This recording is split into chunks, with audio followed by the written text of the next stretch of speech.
América do Sul, 15 milhões de anos atrás.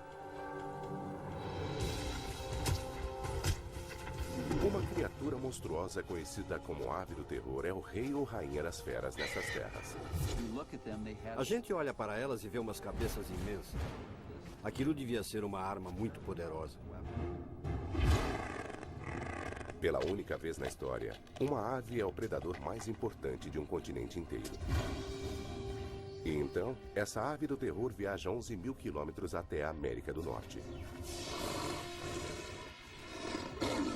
Aqui, lobos selvagens e felinos dentes de sabre dominavam a terra e a gigantesca ave tem uma batalha em suas mãos. Nesse conflito épico, quem vai levar vantagem? As aves do sul ou as feras do norte?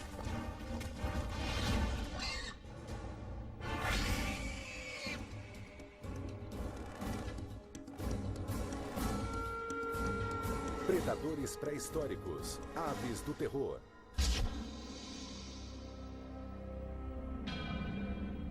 Na crônica da vida na Terra, os dinossauros reinaram como os maiores predadores da história.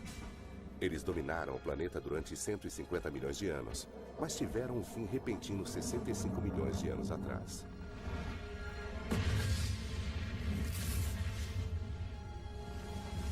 Muitos acreditam que um asteroide ou um cometa tenha destruído os dinossauros completamente. Depois que eles desapareceram, o cargo de predador máximo ficou vago. Os mamíferos se tornariam grandes predadores no resto do planeta, mas na América do Sul as coisas ficaram diferentes. O istmo do Panamá ainda não tinha aparecido e a água rodeava o continente. Neste isolamento, a evolução tomou um rumo estranhamente diferente. O continente era uma ilha gigantesca adornada com savanas abertas e limitada por florestas. Aqui, os mamíferos eram herbívoros dóceis que iam de grandes preguiças a criaturas coraçadas estranhas como o gliptodonte.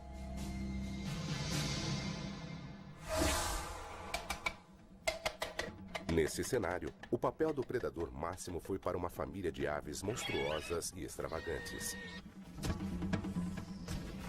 Hoje nós as chamamos de aves do terror e estiveram no domínio durante 58 milhões de anos.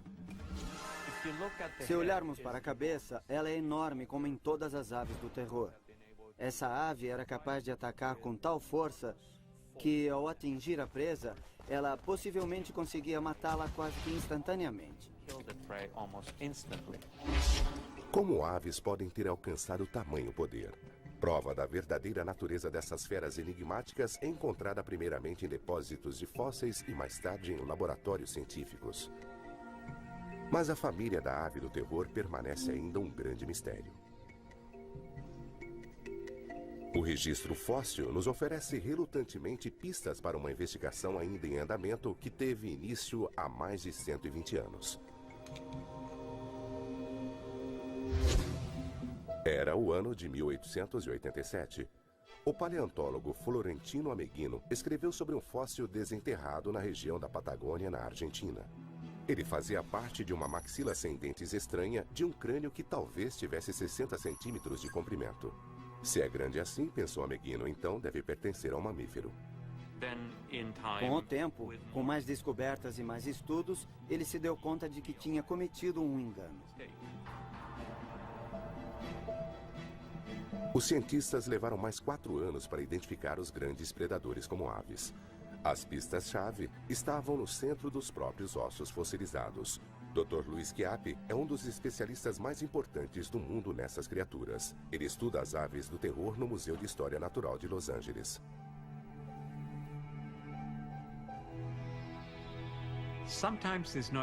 Às vezes não é fácil diferenciar um osso de ave de um que pode ser tanto de mamífero quanto de réptil.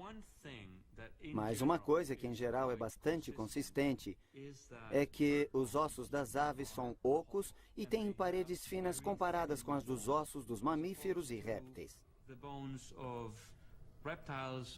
Aqui na minha mão direita tem um osso de crocodilo e dá para ver a diferença. Com o tempo, uma quantidade grande de fósseis foi descoberta. Aves, sim, Mas de que tipo? Elas eram sem dúvida grandes e com certeza não voavam. E então, crânios com bicos afiados e curvados apareceram. Isso significa que aqueles monstros eram carnívoros. Quando eles finalmente encontraram um crânio completo de uma ave do terror, eles souberam que não era um mamífero sem dentes, mas que de fato era uma ave predatória. Uma gigantesca ave predatória. Bicos curvados e garras afiadas são duas características que as aves do terror partilham com todos os raptores modernos. Mas aumentadas em uma ave de 2 metros e 180 quilos, o resultado é assustador. Nos 100 anos depois da primeira descoberta, cientistas recolheram fósseis suficientes para identificar 17 espécies diferentes de aves do terror. Elas variavam largamente em tamanho e viveram em diferentes épocas durante um período de cerca de 60 milhões de anos. Mas em 2005, o inesperado aconteceu. Surgiu na Argentina o que parecia ser uma ave do terror completamente nova. Um aluno do ensino médio, Guilherme Aguirre Zabala, estava procurando fósseis com um amigo quando eles se depararam com uma descoberta histórica. Guilherme, hoje estudante de paleontologia em Buenos Aires, interessava-se por fósseis desde que era menino.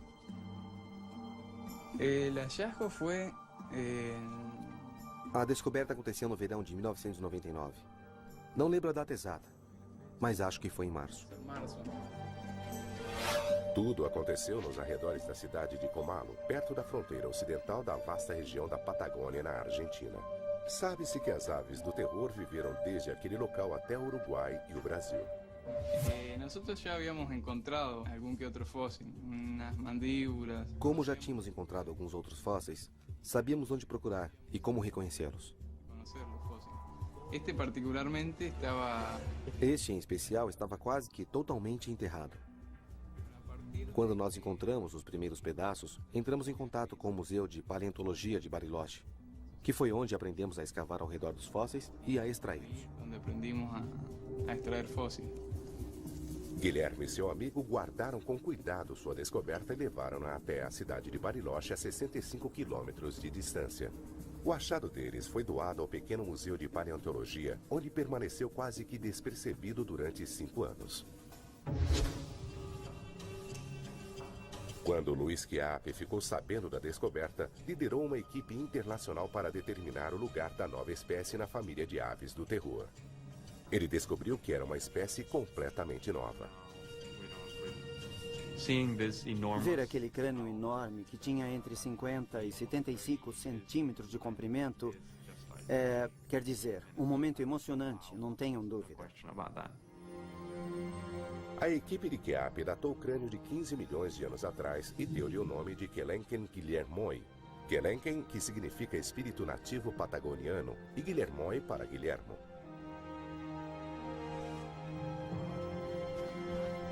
O Quelenquen foi uma descoberta espetacular. Era uma espécie nova com uma cabeça diferente de todas as aves da história. Com 71 centímetros de comprimento, basicamente maior do que o de um cavalo, o crânio do Quelenquen é o maior crânio de ave já encontrado. Chiappe comparou outros crânios de aves do terror com o do Quelenquen. Além disso, comparou o fóssil de uma perna e de um osso da pata também encontrados. Ele esperava descobrir o tamanho de Quelenquen, sua força e sua velocidade. Quero saber de Sara se podemos trabalhar. Ao examinar o crânio de uma ave do terror menor, Luiz Chiappe começa a ter uma ideia da aparência da nova espécie. Enquanto isso, em Bariloche, a paleontóloga Sara Bertelli analisa os ossos do Quelenquen no museu local. Comparando medidas desses poucos espécimes com outras aves do terror, eles conseguirão calcular as dimensões críticas do próprio Quelenquen. Embora o crânio seja a descoberta mais espetacular, um osso completo da perna também trouxe algumas surpresas. Este é o osso que em seres humanos corresponderia à ligação entre o tornozelo e os dedos do pé. As proporções do osso da perna são inesperadamente reduzidas para tamanha ave. Algumas outras espécies grandes de aves do terror têm uma estrutura densa e acredita-se que tenham sido predadores lentos. O Kelenken com esses ossos é diferente.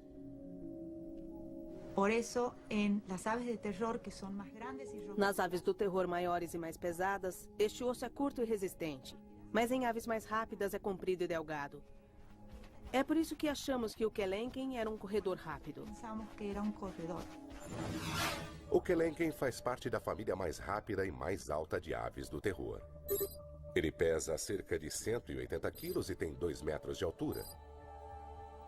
Ele se põe em pé sobre pernas delgadas, mas musculosas, atingindo uma velocidade alta em suas corridas. Do bico até a cauda são 3 metros de comprimento. Mas quando vemos de frente, ele parece surpreendentemente estreito com 45 centímetros de largura. Porém, Bertelli descobre que o tamanho avantajado desta ave assume uma posição secundária em relação à força enorme de sua mordida. Os ossos do crânio do Kelenken trazem sinais de músculos imensos presos nas têmporas, um indício do poder de suas mandíbulas gigantescas. Esses músculos controlam a força da mordida na maioria dos animais e representam uma das coisas que até os seres humanos têm em comum com as aves do terror. Se colocarmos a mão aqui e abrirmos a mandíbula, podemos sentir a contração dos músculos temporais. As marcas deixadas por esses músculos ocupam uma parte grande do topo do crânio. Isso nos dá uma ideia enorme da força da mordida que essa ave tinha. Tremenda força que tinha esta ave ao morder. Um outro grupo de marcas revela os poderosos músculos do pescoço. Com tamanha força, a ave do terror era apavorante, pois atacava feroz e violentamente tanto com seu bico assustador quanto com suas garras parecidas com unhas. A ave do terror usava sua cabeça como uma picareta e enfiava a ponta do bico na presa, conseguindo arrancar pedaços de carne, atravessando até alguns ossos.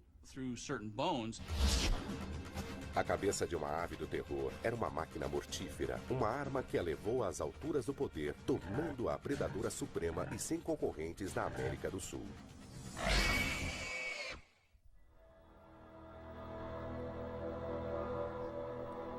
A cabeça da ave do terror Kelenken está levando a uma nova pesquisa sobre esses extraordinários predadores.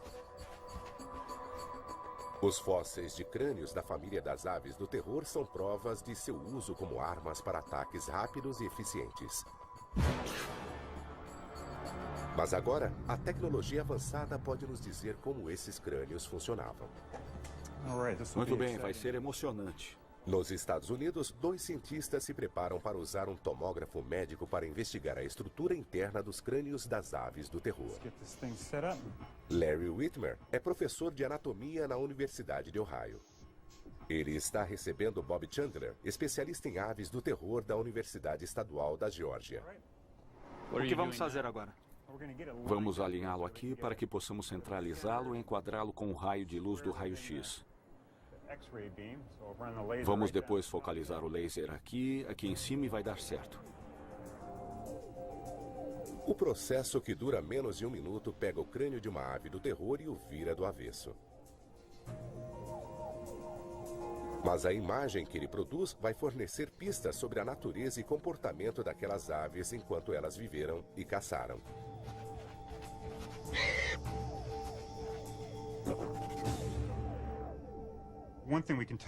Uma coisa que podemos dizer só olhando para o crânio é que ele é um crânio relativamente muito forte. Podemos ver que esta coluna na frente da órbita do olho é realmente alta e forte. Vemos que esta barra ao longo da linha da face, bem aqui nesta região, também é relativamente alta e espessa, sugerindo que o crânio foi formado para aplicar e suportar esforços relativamente grandes. Esse é um fato que um pacífico herbívoro ou Malodotherium deve ter aprendido por experiência própria quando enfrentou a ave do terror Kelenken. O Malodotherium era uma das presas em potencial do Kelenken, um animal com casco que não tem parentes modernos.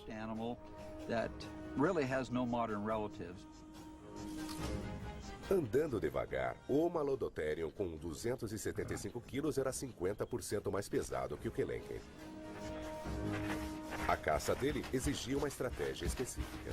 Uma das possíveis estratégias do Kelenken seria a de atingir a base do crânio do animal e tentar paralisá-lo.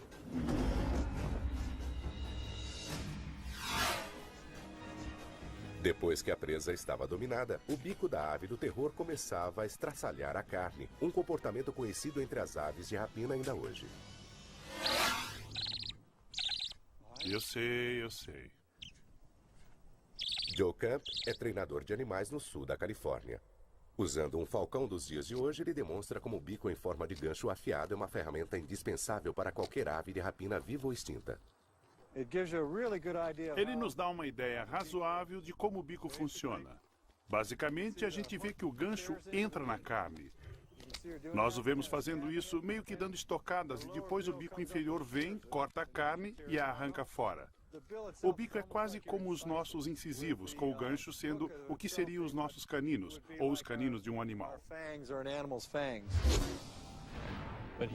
Aqui vai completamente. A tomografia vai além do bico, investiga a fundo o interior da cabeça da ave do terror e obtém resultados inesperados. Uma coisa que a tomografia mostrou foi realmente uma surpresa. Se olharmos no interior por aqui, vemos que dentro do bico existe uma cavidade oca enorme. Isto foi completamente inesperado. Ela é completamente oca, e isto levantou uma questão. Por que será que elas tinham esta estrutura completamente oca? Uma coisa que acho que acontecia é que este bico oco era uma estrutura ressonante. Eles podem ter sido usados para movimentos de mandíbula e fazer um barulho que ressoavam por dentro deste grande espaço oco.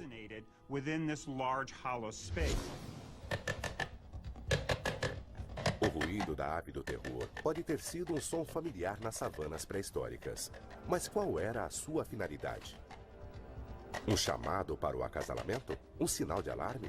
A tomografia não consegue responder essas questões, mas consegue nos mostrar como as aves do terror conseguiam ouvir bem esses sons. Vamos dar um zoom aqui no ouvido e ver se conseguimos ver o que há aqui dentro. Não sobrou nada de tecido mole da ave do terror, mas o espaço deixado por órgãos como cérebro e ouvido interno mostram em detalhes como eles eram. Isto se chama cóclea e é o órgão da audição. O que isto nos mostra é que ela é longa e reta. Seu tamanho avantajado sugere que a ave era capaz de discriminar sons muito bem. E é no ouvido interno que a tomografia revela o sistema crítico de controle da soberba agilidade da ave do terror. O que podemos ver nas aves do terror é uma série de canais finos, longos e delicados. O que isto nos sugere é que ela tinha um senso de equilíbrio muito sofisticado para fazer os movimentos de virada que um predador perseguidor precisa fazer. O que vemos aqui é o equipamento neural que permitia que isso acontecesse. Um pequeno animal lutando para se esconder teve pouca sorte com a ave do terror que lhe tirou pedaços e engoliu-os inteiros. Um exemplo chocante de gratificação instantânea.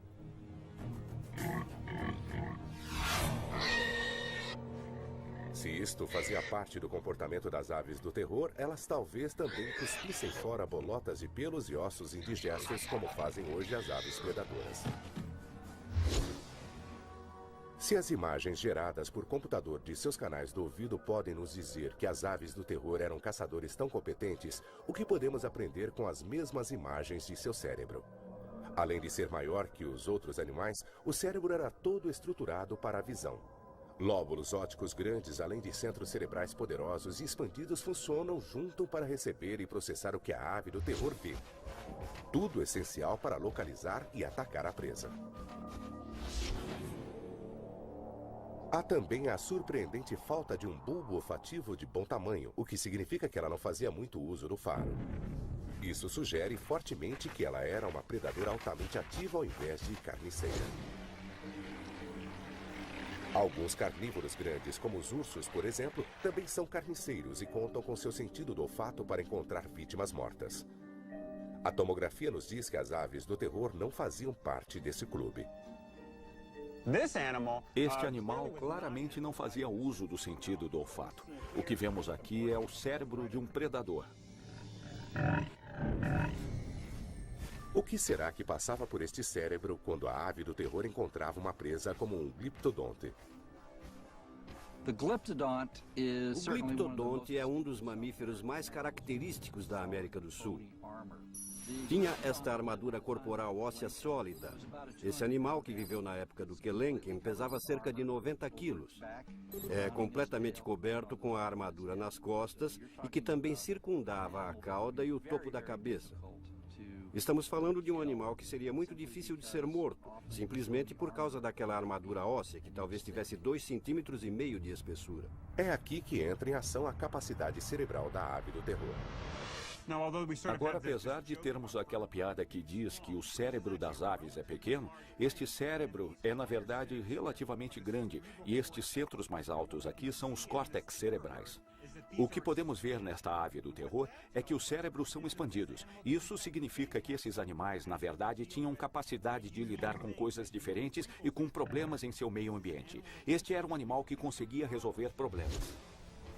E o gliptodonte, provido de uma armadura sólida, era definitivamente um problema.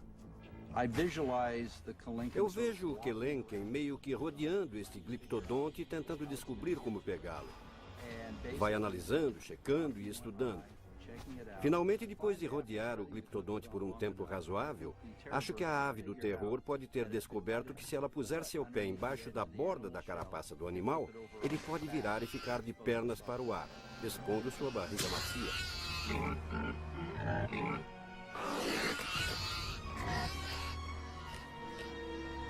A América do Sul era uma cornucópia de presas para o Kelenken e seus parentes. Sendo um predador ativo, uma ave do terror de 200 quilos tinha de comer entre 10 e 15 quilos de comida por dia, e o continente isolado fornecia isso. Para aquelas aves, era um provável jardim do Éden.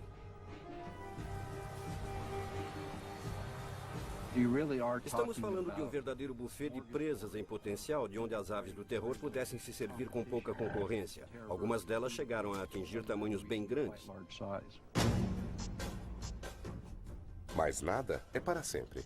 O nosso planeta está constantemente em mudança, e para as aves do terror, o paraíso do isolamento começaria a desmoronar com os rugidos de um vulcão.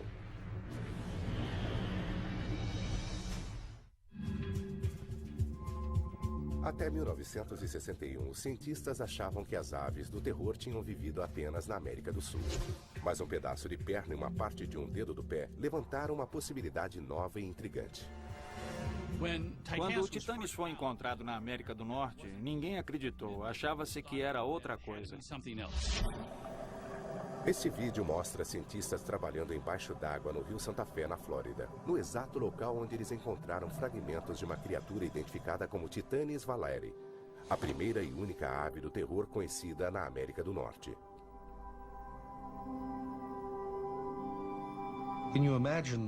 Dá para imaginar a emoção que sentimos quando achamos este primeiro espécimen, uma espécie desconhecida que esteve aqui na Flórida? Esta criatura, de um continente isolado do mundo pela água, acabou a cerca de 11 mil quilômetros de sua origem.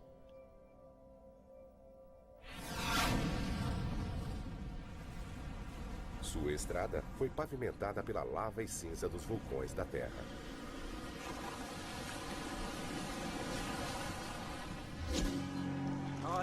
Esta é uma cinza vulcânica enorme. Um pedaço de cinza interessante.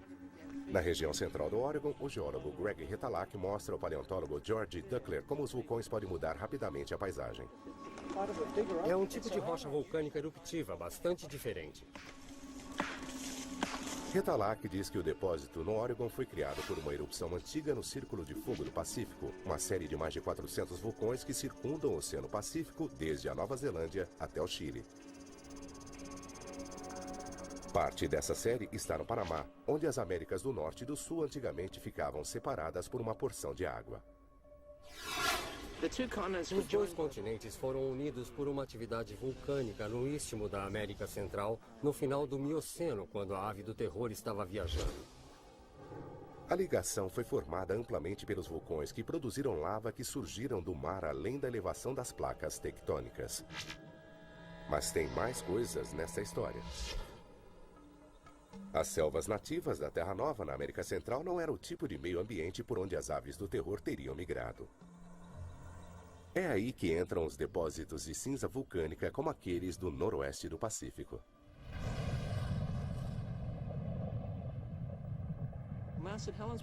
A erupção do Monte St. Helens foi uma desse tipo, mas ela só criou cerca de 1 metro de cinza.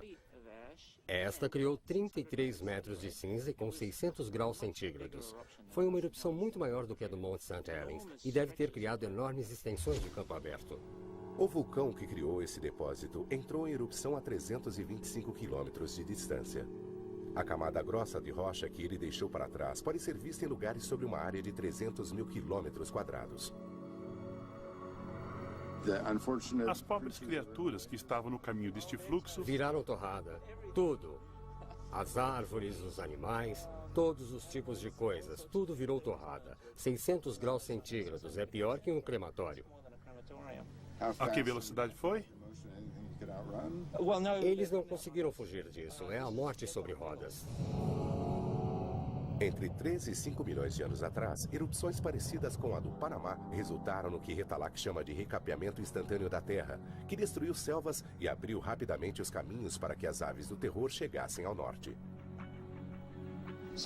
Durante o curto período de tempo em que as plantas vieram e recolonizaram esta paisagem devastada, existiu muito cerrado para criaturas dos cerrados, como as aves do terror, por exemplo. Essas aves encontraram erupções deste tipo e sobreviveram. Ela pode ter migrado através dessa nova terra por 300 ou 500 quilômetros. Os ossos de Titanes, na Flórida, são uma forte mostra de que as aves do terror usaram o istmo do Panamá para migrar para a América do Norte.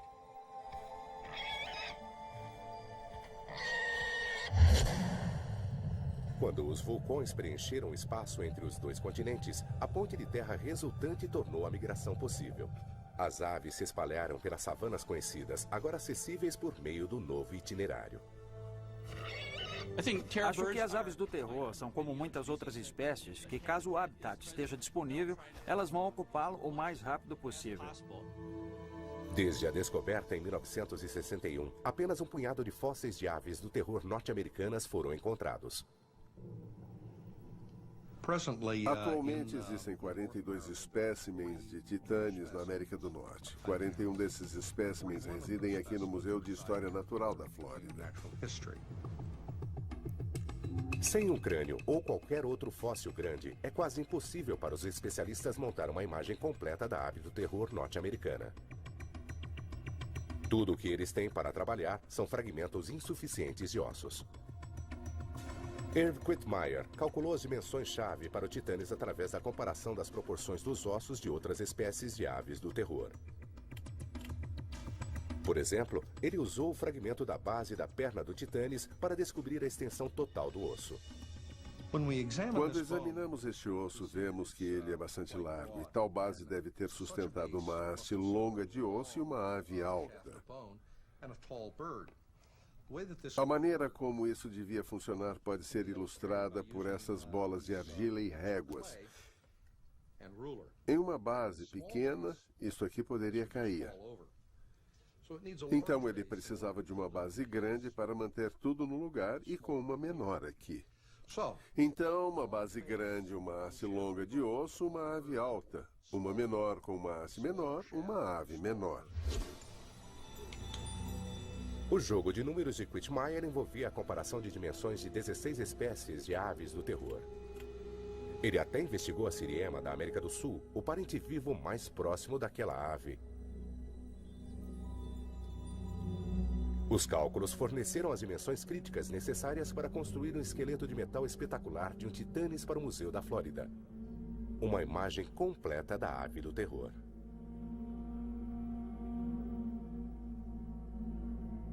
Os cientistas concluíram que o Titanes era surpreendentemente parecido com o Kelenken, a espécie de ave do terror mais alta. Mas o Titanes era cerca de 20% mais baixo. O tamanho reduzido pode tê-lo tornado mais rápido e mais ágil. As aves do terror que vieram para o norte fizeram parte do grande intercâmbio americano, uma imensa troca de espécies entre as Américas do Norte e do Sul através do Panamá. A ave do terror precisava de sua velocidade para a nova presa que ele encontraria. Caçar um cavalo veloz deve ter sido um desafio para o Titanes. As aves corredoras mais rápidas atualmente são os avestruzes. Parecidas em forma e tamanho, os avestruzes nos oferecem uma maneira de descobrir como as aves do terror corriam. Algumas aves do terror se parecem muito em termos de proporção dos membros com um avestruz. Por isso não erraríamos se reconstituíssemos a locomoção de uma, tendo como parâmetro a de um avestruz. Já que avestruzes conseguem correr a 50, 60 quilômetros com facilidade, não são fáceis de serem capturados para uma demonstração de sua técnica. Então, o biólogo Kevin Middleton convidou o ginasta Henry Holloway para ir ao campus da Universidade da Califórnia, em São Bernardino, para explicar como as criaturas como os avestruzes ou aves do terror conseguem correr tão depressa.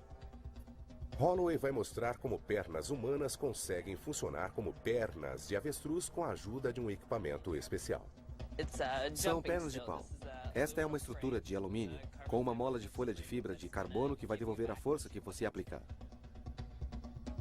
As pernas vão permitir que Henry corra como um avestruz imitando os tendões longos e flexíveis nas pernas das aves. Mas a anatomia dos ossos também faz parte da equação. Este é o osso da coxa, o joelho, a tíbia e o pé. Em uma ave, o pé seria muito mais comprido.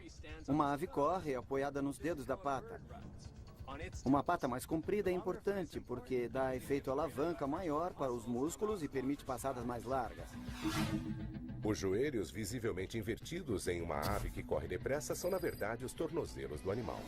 É uma ilustração dramática do comprimento dos ossos dos pés e quanta potência eles fornecem. Vamos lá. Para Henry Holloway, as pernas mecânicas altamente tecnológicas essencialmente alongam seus pés humanos curtos, dando-lhe a capacidade de correr como uma ave do terror. Vai!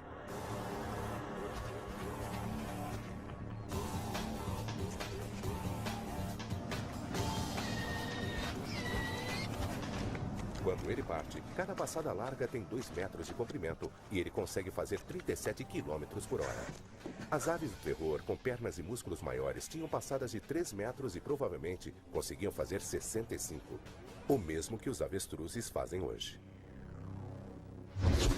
Durante uma caçada em alta velocidade, o Titanes tinha de correr ao lado de cavalos primitivos para evitar coices das pernas traseiras deles. A ave do terror atacava com eficiência desta posição de deslocamento. Um golpe forte do bico em forma de picareta na parte traseira do pescoço provocava um ferimento grave, que fazia com que o animal sangrasse até a sua liquidação final.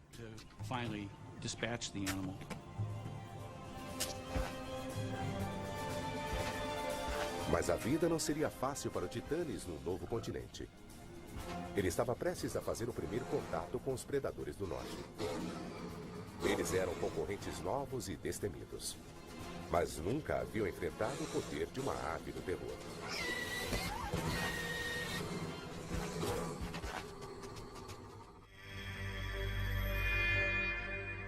Por volta de 5 milhões de anos atrás, onde hoje é a parte sudeste dos Estados Unidos, um recém-chegado misterioso da América do Sul se alimenta de um cavalo primitivo. A ave do terror era a predadora máxima em seu antigo lar, mas aqui na América do Norte, ela enfrenta a concorrência de criaturas que ela nunca tinha visto antes. Na mesma época em que o Titanes estava aqui na América do Norte, havia também um pequeno lobo conhecido como lobo Edwards, ou Canis eduardi, que era menor do que os lobos cinzentos atuais, mas eram maiores do que um coiote. Caçando em bandos, os lobos surgiam para roubar as presas das aves do terror. Mas este era um desafiante que elas nunca tinham visto. Eles dependiam do instinto e se disseminaram. Esta é uma batalha pela atenção. Quem consegue desviar a atenção do outro combatente? Para que direção e durante quanto tempo? Se você se distrai por tempo suficiente para ter de lutar contra o lobo, não vai querer gastar sua energia tentando manter outros lobos afastados. Sabe-se que os lobos modernos vencem suas presas pelo cansaço, e seus primos pré-históricos provavelmente faziam o mesmo.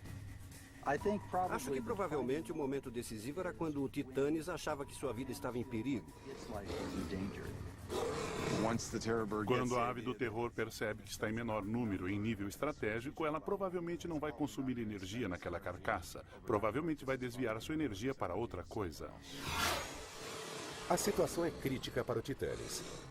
Conforme os lobos se aproximam, sua atenção se volta para a fuga.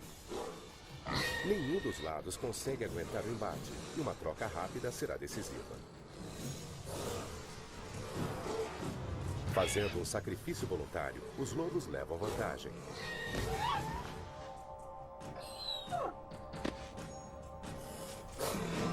Depois de aprender a lição, a ave do terror se retira, e sua inteligência nativa vai fazer com que mude sua estratégia de caça. Eu consigo imaginar uma ave do terror depois de seu primeiro encontro com um bando de lobos, possivelmente pensando que não vale a pena lutar e que vai perder a longo prazo. Acaba então dando início a um comportamento de fuga, pois que se ela mata alguma coisa, os lobos vão aparecer, e ela provavelmente terá de abrir mão da caça para não arriscar a se tornar uma refeição dos lobos também. Os predadores também eram um perigo para os ovos das aves do terror. Os cientistas acreditam que eles eram parecidos com ovos de avestruz que são comidos por predadores modernos. No mundo atual, predadores são capazes de espantar os avestruzes para longe de seus ovos. Predadores pré-históricos, entretanto, talvez tivessem de esperar até que o ninho da ave do terror ficasse desprotegido. Se os ovos dessas aves eram iguais aos dos avestruzes, qual seria a sua resistência? Para testar essa hipótese, colocamos uma tábua de madeira sobre um ovo de avestruz e acrescentamos pesos de ferro com 10 quilos cada sobre ela. A tábua concentra todo o peso em um ponto da casca, mas mesmo com essa tensão, o ovo suportou 80 quilos antes de finalmente quebrar-se.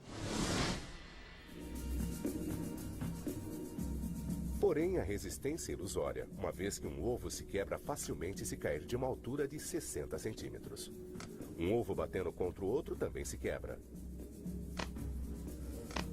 Um lobo Edwards talvez precisasse de apenas um pouco de persistência para quebrar o ovo de uma ave do terror e obter a refeição saborosa guardada ali dentro. Mas o Titanes também enfrentou outros predadores na América do Norte. Entre os mais perigosos estava o Smilodon gracilis, um ancestral menor dos gigantescos felinos dentes de sabre que surgiram na época seguinte. Um encontro entre guepardos e avestruzes pode refletir a maneira como os felinos antigos escapavam das aves do terror adultas. Seus filhotes, por outro lado, já era outra história. Eu consigo visualizar uma ave do terror fêmea com seus filhotes passeando. Um dos filhotes se afasta do grupo. Um felino dente de sabre salta, o agarra e janta um filhote da ave. Não tão depressa. A mamãe ave do terror entra em ação. Se o felino dente de sabre não conseguir escapar, a ave vai assumir uma postura ofensiva e vai usar suas garras para atacar o peito do animal. Mas aqui a ave do terror tem armas melhores. Ela ataca com sua cabeça gigantesca várias vezes. O felino é morto, mas é tarde demais para salvar o desafortunado filhote que jaz ali perto com o pescoço quebrado.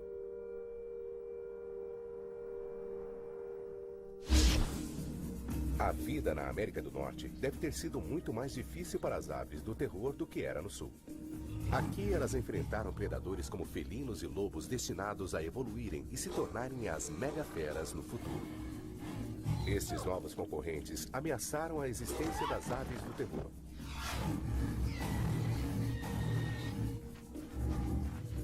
O Titanes, como espécie, corre perigo mortal.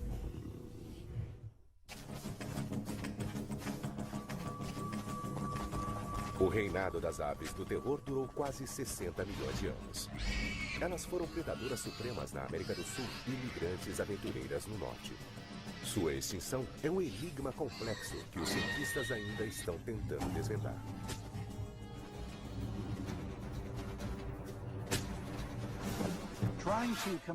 É muito difícil tentar dar uma boa explicação para a extinção de um grupo qualquer de animais.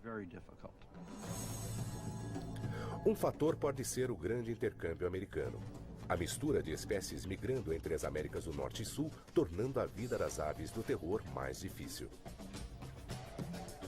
Uma das coisas que podemos analisar é a falta de competição com outros predadores e o fato de que quando você começa a ver predadores norte-americanos, cães e felinos, etc., surge um aumento na concorrência pelo suprimento de comida. 2 milhões de anos atrás, as aves do terror na América do Norte e do Sul podem ter sofrido uma pressão muito grande para conseguir comida, quando os felinos de dente de sabre começaram a partilhar o seu território. A pressão dos predadores e adversários podem ser 2 fatores para a extinção das aves do terror, mas existe um fator ainda maior. Na minha opinião, aquelas aves não foram superadas por predadores mamalianos. Na verdade, houve uma mudança climática global. 2 milhões de anos atrás, a Terra entrou em uma série de eras do gelo. As geleiras do norte seguraram a água do oceano em forma de gelo. O nível dos oceanos baixou e isso fez com que o nível dos lençóis freáticos também baixasse em lugares como a Flórida, onde o Titânis vivia. A paisagem secou. Vai haver muito mais vegetação seca e isso afeta a disponibilidade de alimento para as presas. Então vamos ter uma mudança nos números e na variedade de animais que servem de alimento para o Titânis. É uma espécie de efeito dominó, com a mudança no clima liderando a extinção consequente do Titânis. Na América do Sul, os Andes continuaram a se expandir para cima como vinham fazendo há milhões de anos, bloqueando o índice pluviométrico. Com o decorrer do tempo, as savanas ao seu leste se tornaram estepes mais secas, destituindo mais adiante o habitat das aves do terror. Meio ambiente, predação, competição. Estes são suspeitos no mistério das aves do terror e o motivo pelo qual seu longo reinado chegou ao fim. Seria apenas um ou uma combinação de todos os 3? Ainda é cedo para ter certeza, mas faz parte do desafio que estamos enfrentando nesta ciência. Conforme desenvolvemos nosso conhecimento sobre esses animais e os compreendemos um pouco melhor. Podemos até chegar à questão principal, que é saber por que eles não estão mais entre nós. O epílogo da história da ave do terror ainda está se revelando nas escavações de fósseis na Flórida. Enquanto se sabe que essas aves grandes vagaram sobre a Terra há milhões de anos, já se considerou possível que os titanes, a última das aves do terror, pode ter vivido há apenas 10 mil anos. Isso significa que ele pode ter tido contato com seres humanos.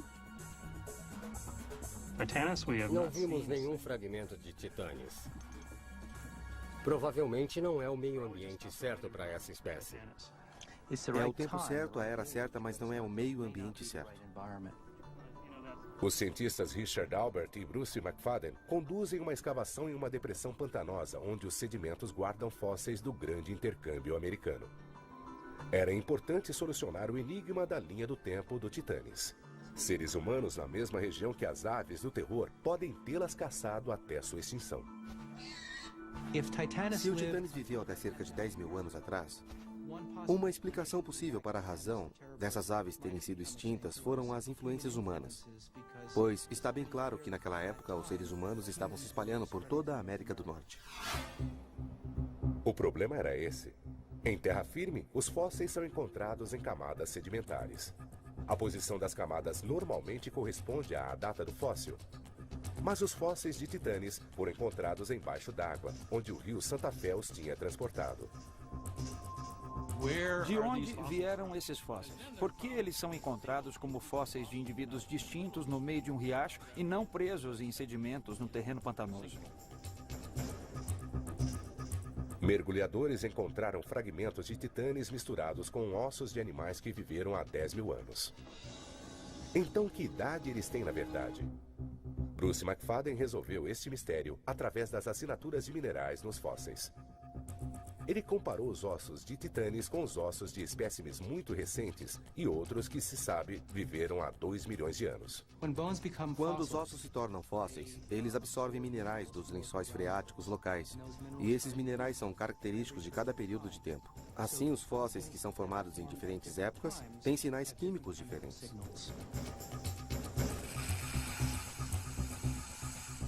McFadden reuniu pequenas quantidades de pedaços de ossos fossilizados de titanes e as preparou para serem analisadas em um espectrômetro de massa.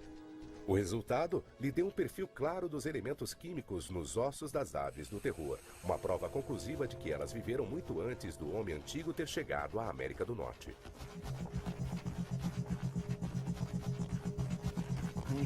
Temos dois padrões básicos. Temos um padrão para os ossos muito recentes, que tem cerca de 15 mil anos de idade. E depois outro padrão de osso que está aqui, que representa animais com 2 milhões de anos. E os fósseis de titanes mostram exatamente as concentrações de elementos de fósseis de 2 milhões de anos.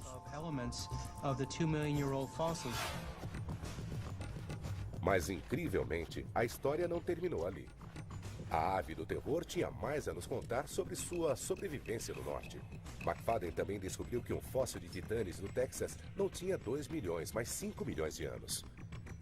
Isso significa que a ave do terror permaneceu pelo menos 3 milhões de anos na América do Norte, uma permanência duradoura para qualquer espécie.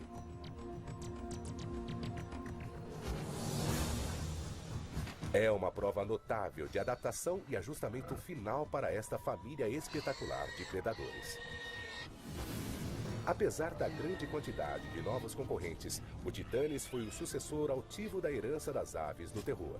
Em seu último lar na América do Norte, ele não apenas sobreviveu, também prosperou.